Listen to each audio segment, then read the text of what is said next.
ভয় আর আতঙ্কে ঘরবাড়ি ছাড়ছে লেবাননের ইসরায়েল সীমান্তবর্তী এলাকার বাসিন্দারা। এরই মধ্যে ইসরায়েলের হামলায় সীমান্তবর্তী কয়েকটি গ্রাম ধ্বংস হয়ে গেছে এবং সেই সাথে বাড়িঘরও কিন্তু ধ্বংস হয়ে গেছে। বাধ্য হয়ে গ্রাম ছেড়ে অস্থায়ী আশ্রয় কেন্দ্রে ভিড় জমাচ্ছেন তারা। অনেকে আবার প্রাণ ভয়ে ছাড়ছেন বসতভিটা। লেবানিজদের সংখ্যা যেভাবে হামলার পরিধি বাড়াচ্ছে, ইসরায়েল শিগগিরই গাজার মতো বর্বরতা শুরু করবে লেবাননেও। ইসরায়েলের হামলায় বিধ্বস্ত ঘরবাড়ি। কয়েকদিন আগেও যাদের সব ছিল তারাই এখন শরণার্থী। থাকার জায়গা হারিয়ে এই মানুষগুলো আশ্রয় নিয়েছেন স্কুলের ক্লাসরুমে। গাজায় আগ্রাসন তো চালাচ্ছেই, তেল আবিব সংঘাতে জড়াচ্ছে লেবাননের সশস্ত্র গোষ্ঠী হিজবুল্লাহর সাথেও। সময়ের সাথে সাথে লেবাননে বাড়ছে তেল আবিবের হামলার পরিধি, ঘটছে প্রাণহানির ঘটনা। ইহুদি সেনাদের আগ্রাসনে বিধ্বস্ত হচ্ছে দেশটির সীমান্তবর্তী গ্রামগুলোর অনেক ঘরবাড়ি স্থাপনা। স্কুল কলেজ পরিণত হচ্ছে অস্থায়ী আশ্রয় কেন্দ্রে। আমাদের গ্রামে হামলা চালিয়েছে ইসরায়েল। 20 থেকে 25টি ঘর পুরোপুরি বিধ্বস্ত হয়ে গেছে। বাধ্য হয়ে জীবন বাঁচাতে এই স্কুলে আশ্রয় নিয়েছি। এমনটা আশা করিনি, তবে এটাই এখন বাস্তবতা। যারা ঘরবাড়ি হারাচ্ছে তাদের আমরা আশ্রয় দেওয়ার চেষ্টা করছি। আরো মানুষ বাস্তুচ্যুত হলে অবশ্য পরিস্থিতি কিছুটা কঠিন হবে। নতুন আশ্রয়হীনদের কোথায় আশ্রয় দেয়া যায় সে বিষয়ে এরই মধ্যে পৌর কর্তৃপক্ষের সাথে কথা বলেছি। ভয় আর আতঙ্কেও ঘরবাড়ি ছাড়ছেন অনেক লেবানিজ। তাদের সংখ্যা হিজবুল্লাহর সাথে পুরোদমে যুদ্ধ শুরু হলে গাজার মতো লেবাননেও বর্বরতা চালাবে ইসরায়েল, আর তাতে দেশটিতে ক্রমেই বাড়ছে বাস্তুচ্যুত মানুষের সংখ্যা। ভেবেছিলাম পরিস্থিতি শান্ত হয়ে যাবে, তবে এখন মনে হচ্ছে ইহুদিরা এত সহজে থামবে না। গাজায় যা ঘটছে তা তো দেখতে পাচ্ছে সবাই। পুরোপুরি গণহত্যা শুরু করেছে ইসরায়েল। কোনো মানুষকেই তারা মানুষ মনে করে না। লেবাননের দক্ষিণাঞ্চল জুড়ে বিরাজ করছে যুদ্ধ পরিস্থিতি। হামলা আতঙ্কে লেবানন ভ্রমণে নাগরিকদের সতর্ক করেছে অনেক দেশ। আন্তর্জাতিক মহল বলছে তেল আবিব ও হিজবুল্লাহ সংঘাতের কারণে যুদ্ধ মধ্যপ্রাচ্যে ছড়িয়ে পড়ার শঙ্কা বাড়ছে। মোস্তফা মাহমুদ, যমুনা নিউজ। দর্শক, এ বিষয়ে আরো বিস্তারিত জানবো। লেবানন থেকে আমাদের সঙ্গে যুক্ত হচ্ছেন সহকর্মী বাবু সাহা। বাবু, আপনার কাছে জানতে চাই, ইসরায়েল লেবানন সীমান্তের সার্বিক পরিস্থিতি এখন কেমন দেখছেন? কি অবস্থা বিরাজ করছে সেখানে? রিশান, সময় যতই গড়ছে ততই কিন্তু সেখানে উত্তেজনা বেড়েই চলছে এবং এই উত্তেজনার কারণে সমগ্র লেবাননের স্থানীয় অধিবাসী সহ প্রবাসী বাংলাদেশিদের মধ্যে কিন্তু আতঙ্ক বিরাজ করছে। এখন পর্যন্ত আমরা যেটি জানলাম সেটি হলো সেখানে পাল্টাপাল্টি হামলায় সেখানে প্রায় 3 জন হিজবুল্লাহ সেনা নিহত হয়েছে এবং আজকে ইসরায়েল নতুন করে অন্তত 7 থেকে 8টি গ্রামে তারা হামলা চালিয়েছে এবং এই হামলার কারণে সেখানে ব্যাপক ধ্বংসযজ্ঞ হয়েছে এবং যার কারণে সেখানকার স্থানীয় অধিবাসীরা কিন্তু সবাই কিন্তু ওই সংঘাতময় এলাকা ছেড়ে তারা কিন্তু বৈরতির দিকে আস্তে আস্তে ধাবিত হচ্ছে। তাছাড়া যতই উত্তেজনা বাড়ছে ততই কিন্তু পরিস্থিতি আস্তে আস্তে পাল্টাচ্ছে। তো বর্তমানে এই দেশের স্থানীয় অধিবাসীরা তারা কিন্তু এক ধরনের আতঙ্ক নিয়ে এই দিন যাপন করছে, যদিও বৈরতের অবস্থা এখন পর্যন্ত স্বাভাবিক রয়েছে। রিশান, আর একটু জানতে চাই আপনার কাছে, সীমান্তবর্তী বেশ কয়েকটি এলাকায় তো হামলা চালিয়েছে ইসরায়েল, ক্ষয়ক্ষতির পরিমাণ কেমন দেখছেন? আমরা যতটুকু দেখলাম এই দেশের গণমাধ্যমে, ক্ষয়ক্ষতি যে গ্রামগুলিতে তারা হামলা চালিয়েছে সেই গ্রামগুলোতে অনেকটাই ক্ষয়ক্ষতি হয়েছে এবং এই ক্ষয়ক্ষতি কাটিয়ে ওঠা লেবাননের মতো, যেহেতু এখানে অর্থনৈতিক মন্দা চলছে এবং যেহেতু এখানে তত্ত্বাবধায়ক সরকার অনেকদিন ধরে দেশটিতে তত্ত্বাবধায়ক সরকারের নিয়ন্ত্রণ আছে, সেহেতু কিন্তু এই এই যে সমস্যা, এই সমস্যা কাটিয়ে ওঠা কিন্তু অনেকটাই অসম্ভব। তাছাড়া আজকে কিন্তু যে আমেরিকার পররাষ্ট্রমন্ত্রী কিন্তু এই দেশের তত্ত্বাবধায়ক সরকারের তত্ত্বাবধায়ক প্রধানমন্ত্রীর সাথে কথা বলেছেন এবং লেবাননকে এই সংঘাতে না জড়ানোর জন্য অনুরোধ জানিয়েছেন। রিশান, যারা ঘরবাড়ি ছেড়েছে, শরণার্থী হয়েছেন, তাদের ব্যাপারে সরকারের কোনো পরিকল্পনা আছে কিনা? রিশান, আপনি জানেন যে গত 3টি বছর ধরে এখানে অর্থনৈতিক মন্দা চলছে এবং এই অর্থনৈতিক মন্দা এতটাই প্রকট যে লেবাননে স্থানীয় অধিবাসী সহ বিশেষ করে প্রবাসী বাংলাদেশিরা অনেকটা সমস্যার মধ্যে রয়েছে। ইতিমধ্যে লেবাননের অনেক নাগরিক কিন্তু এই দেশ ত্যাগ করে তারা বাইরে চলে গিয়েছে এবং 2006 সালে যে 33 দিনের যুদ্ধ হয়েছিল ইসরায়েলের সাথে হিজবুল্লাহ, সেই যুদ্ধে হিজবুল্লাহ জয়ী হলো, কিন্তু লেবাননে ব্যাপক ধ্বংসযজ্ঞ হয়েছে এবং দক্ষিণ লেবাননের যে অধিবাসী তারা কিন্তু বৈরুতে এসে আশ্রয় নিয়েছিল। আমরা দেখেছি বিভিন্ন ক্যাম্পেও কিন্তু তারা আশ্রয় নিয়েছে। তবে লেবানন সরকারের এই মুহূর্তে এই যদি সেখানে সংঘাত বাড়ে এবং সেখানকার শরণার্থীরা যদি বৈরুতে আশ্রয় নেয়, কিন্তু লেবানন সরকারের পক্ষে কিন্তু এই শরণার্থীদেরকে বিশেষ করে তাদের ব্যয়ভার বহন করাটা কিন্তু অনেকটা সমস্যার মধ্যে পড়বে। যদি লেবাননের যে মিত্র দেশগুলি আছে তারা যদি লেবানন সরকারকে সহযোগিতা না করে, তাহলে এই সমস্যা লেবাননের সরকারের পক্ষে মোকাবেলা করা অনেকটাই অসম্ভব হয়ে দাঁড়াবে। তবে সবাই আশঙ্কা করছে যদি এই সংঘাতময় পরিস্থিতি 2006 সালের মতো হয়, তাহলে এখানে টিকে থাকাটাই অনেক কষ্টকর হবে। তাছাড়া বৈরুত বিমানবন্দর কিন্তু সেটি কিন্তু হিজবুল্লাহ অধ্যুষিত এলাকায়। যদিও এই দেশের যে মিডল ইস্ট এয়ারলাইন্স তারা কিন্তু অলরেডি তাদের 20টি ফ্লাইট প্রতিদিন চলাচল করতো, সেখানে তারা এখন নামিয়ে 60টি নিয়ে এসেছে এই সংঘাতের কারণে। তাছাড়া অন্যান্য দেশের বিমানগুলো কিন্তু এখনো তারা আতঙ্কে আছে, এবং আমরা শুনেছি যে গণমাধ্যমের বিভিন্ন ইয়েতে যে আর যদি এই সংঘাতময় পরিস্থিতি আরো বাড়ে, তাহলে হয়তো বা অন্যান্য দেশ থেকে যে ফ্লাইটগুলি আসে সেই ফ্লাইটগুলি অনেকটাই বাধাগ্রস্ত হবে, কারণ বৈরুত বিমানবন্দরটি হিজবুল্লাহ অধ্যুষিত এলাকায় হওয়ার কারণে। বাবু, একটু আপনার কাছে জানতে চাই, শেষবারের মতো জানতে চাই, সীমান্তবর্তী প্রবাসী বাংলাদেশি যারা আছেন তারা নিশ্চয়ই আতঙ্কে রয়েছেন, তাদের ব্যাপারে আপনার কাছে কি তথ্য আছে?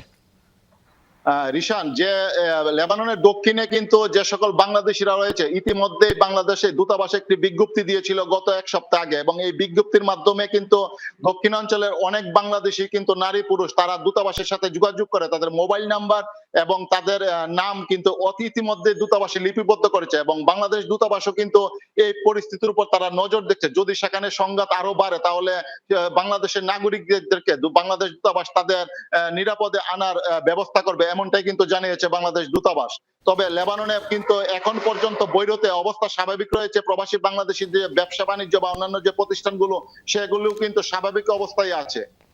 আপনাকে ধন্যবাদ বাবু শাহ যুক্ত হবার জন্য। সুইজারল্যান্ডের জেনেভায় জাতিসংঘের কার্যালয়ের সামনে ইসরায়েল হামলার প্রতিবাদ জানিয়ে মিছিল সমাবেশ করেছে বিভিন্ন দেশের অধিকার কর্মী এবং ফিলিস্তিনিরা। তারা দ্রুত গাজায় ইসরায়েলি গণহত্যা বন্ধ এবং মুক্ত ফিলিস্তিনের দাবি জানিয়েছেন। জেনেভা থেকে সেই মিছিলের সংবাদ সংগ্রহ করেছেন সহকর্মী আলমগীর স্বপন। জেনেভার রাস্তায় শত শত ফিলিস্তিনি, তাদের সাথে পতাকা হাতে স্লোগানে মুখর নানা দেশের অধিকার কর্মীরা। গাজায় ইসরায়েলের প্রাণঘাতী অস্ত্রের ব্যবহার ও গণহত্যা বন্ধের দাবি জানিয়ে মিছিলে অংশ নেয় শিশু, বৃদ্ধ সহ সব বয়সের মানুষেরা। From the oppression that they've been going through for the last 75 years by the Israeli government. And we're rooting for a two-state solution. Israel প্যালেস্টাইনে যেভাবে মানবতার বিরোধী কাজ করছে বছরের পর বছর ধরে, যুগের পর যুগ ধরে, এটা আর কন্টিনিউ সহ্য করার মতো না। Stop now what is happening, the genocide and the apartheid. ফিলিস্তিনে প্রাণঘাতী অস্ত্রের ব্যবহার ও হাসপাতালের মতো স্থানে ইসরায়েল হামলা চালাচ্ছে। এরপরও মার্কিন যুক্তরাষ্ট্রের নেতৃত্বাধীন পশ্চিমা সরকার ও গণমাধ্যম ইসরায়েলের পক্ষ নিচ্ছে বলে অভিযোগ করেছেন মিছিলে অংশগ্রহণকারীরা। Doesn't respect international laws, that's in violation of international laws, should not be supported by any Western government, by any government. It should be sanctioned. রাশিয়ার ইউক্রেনে হামলার ঘটনায় কঠোর নিষেধাজ্ঞা দিয়েছে পশ্চিমা বিশ্ব, কিন্তু ইসরায়েলের হামলায় পশ্চিমারা নিশ্চুপ বলে অভিযোগ করেছেন ফিলিস্তিনিরা।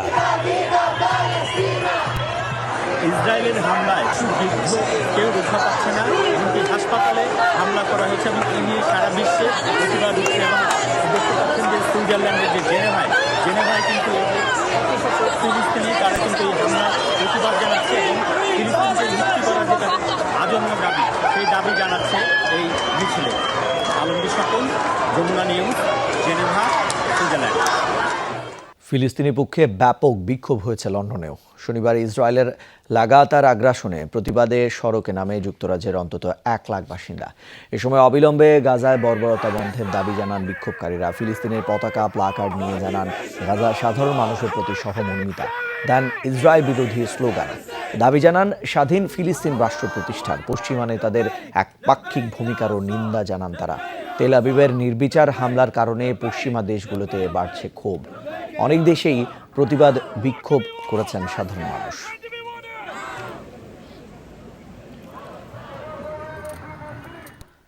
বাংলাদেশ সরকার ঘোষিত সর্বজনীন পেনশন স্কিমের সুযোগ সুবিধা জানাতে কুয়েতে আলোচনা সভা অনুষ্ঠিত হয়েছে। কুয়েতের বাংলাদেশ দূতাবাসের উদ্যোগে হয় এই সভা। এই সময় রাষ্ট্রদূত মেজর জেনারেল মোহাম্মদ আশিকুজ্জামান প্রবাসীদের জন্য সরকারের নানা উদ্যোগ এবং সুযোগ সুবিধা তুলে ধরেন। এছাড়াও প্রবাসীদের বিভিন্ন প্রশ্নের উত্তরও দেন তিনি। বৈধ পথে অর্থ পাঠিয়ে দেশের অর্থনীতিতে ভূমিকা রাখার আহ্বান জানান রাষ্ট্রদূত। এছাড়াও সর্বজনীন পেনশনে প্রবাসী স্কিমে সবাইকে যুক্ত হওয়ার অনুরোধ করেন। দূতাবাসের এমন উদ্যোগকে সাধুবাদ জানিয়েছেন প্রবাসী বাংলাদেশিরা। এই পেনশনের আওতায় আনার জন্য সকলকে আহ্বান করা হয়েছে এবং বৈধভাবে টাকা পাঠানোর জন্য আহ্বান করা হয়েছে। রাষ্ট্রদূত মহোদয় জনাব আশিকুজ্জামান স্যারকে অসংখ্য ধন্যবাদ জানাচ্ছি। এই সুন্দর এই সুযোগটি প্রবাসীদের করে দিয়েছেন। আমি একজন প্রবাসী হিসাবে আমি খুবই আনন্দিত। আমরা কুয়েত প্রবাসী হিসাবে মাননীয় প্রধানমন্ত্রীকে ধন্যবাদ জানাই। আপনি যে পরিমাণ টাকা 7 বছর মনে করেন 2000 করে 7 বছরে কত টাকা দিয়েছেন? 7 24 4 7 8 7 14 16 তো 1,68,000 মতো টাকা দেবো, 64,000।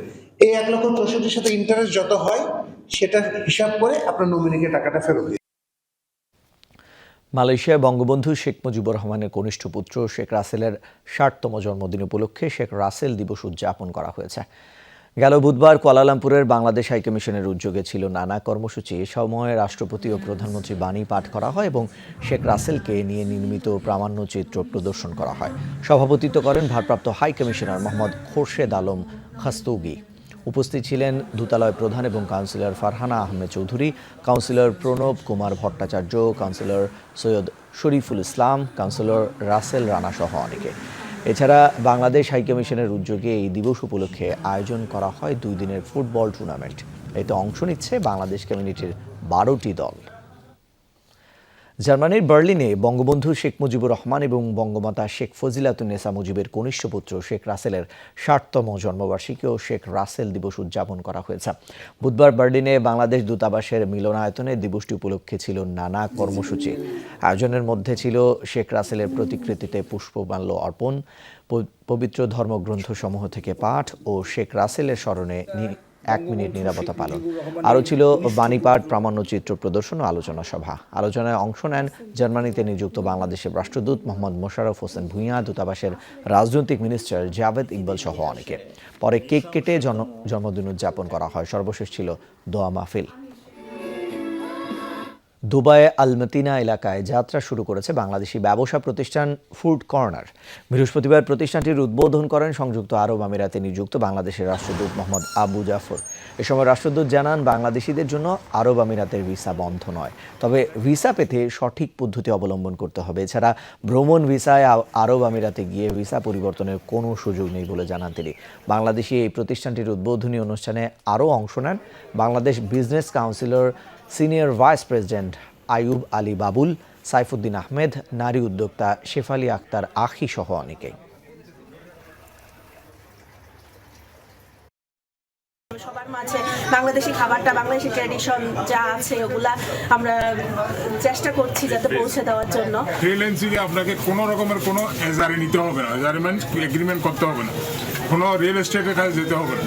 গভর্নমেন্ট সেই এগ্রিমেন্ট দিচ্ছে এবং আপনি এসে এখানে ভিসা করতে পারবেন এবং ফ্রিল্যান্সিং এর কাজ করতে পারবেন। কারণ ভিজিট ভিসা ভ্রমণের জন্য এই ভিসায় যারা এদেশে আসবেন তাদের পক্ষে এমপ্লয়মেন্ট ভিসায় ট্রান্সফার করার সুযোগ নেই। তারা বারবার বলছে এটি ইমিগ্রেশন যে আইন আছে, বিধি আছে এদেশে, সেটি বরখেলাপ। এমপ্লয়মেন্ট ভিসা নিয়ে এদেশে আসবে এবং তাহলেই তাদের কর্মসংস্থানের কোনো অসুবিধা নেই। যুক্তরাষ্ট্রের নিউ ইয়র্কে শেখ সুলতান মীর মহিউদ্দিন সৈয়দ আব্দুল কাদির জিলানি ফতিহি ইয়াজদামুহ উপলক্ষে মিলাদুন্নবী পালন করা হয়েছে। নিউ ইয়র্কের ব্রুকলিনে চট্টগ্রাম সমিতি ভবনে করা হয় এই আয়োজন। আয়োজনে প্রধান অতিথি হিসেবে উপস্থিত ছিলেন আল্লামা ডক্টর কফিল উদ্দিন সরকার সালেহি। অনুষ্ঠানের শুরুতে প্রধান অতিথিকে ফুল দিয়ে বরণ করে নেওয়া হয়। প্রধান অতিথি তার বক্তব্যে ইসলাম সুন্নি জামাত নিয়ে আলোচনা করেন। পরে দেশের শান্তি, মুসলিম উম্মাহ, ইসরায়েলে মুসলমানদের জন্য বিশেষ মোনাজাত করা হয়। মোহাম্মদ শাহজাহান সিরাজির সভাপতিত্বে ও চট্টগ্রাম সমিতির সাবেক সভাপতি আহসান হাবিবের পরিচালনায় অনুষ্ঠানে উপস্থিত ছিলেন হারুন মিয়া, আখতার হোসেন, আখতারুল আজম, মোহাম্মদ হোসেন, মনির আহমেদ, লুৎফুল করিম, জাহিদুল আজম সহ অন্যান্যরা। প্রতি বছরের মতো এবারও ইতালির মনফালকনে মসজিদে আবু বকরের উদ্যোগে কোরআন প্রতিযোগিতা ও বার্ষিক পুরস্কার বিতরণী অনুষ্ঠিত হয়েছে। দেশটির সেন্ট্রো কুলতুরালে ইসলামিকু দারুসালামে ছাত্রছাত্রীদের নিয়ে হয় এই আয়োজন। নুরুল আমিন খন্দকারের সভাপতিত্বে আয়োজন পরিচালনা করে জিয়াউর রহমান খান, সোহেল ও আব্দুল আজিজ। উপস্থিত ছিলেন ডক্টর বুকনাথ, ফরিদুল ইসলাম আনিস, রেজাউল হক, রানা ইসলাম, মজনু দেওয়ান, সাখাওয়াত হোসেন সহ অনেকেই। মসজিদের ইমাম মৌলানা মিজানুর রহমান এবং হাফেজ মহিউদ্দিনের তত্ত্বাবধানে শিশুদের কোরআন শিক্ষা দেওয়া হয়।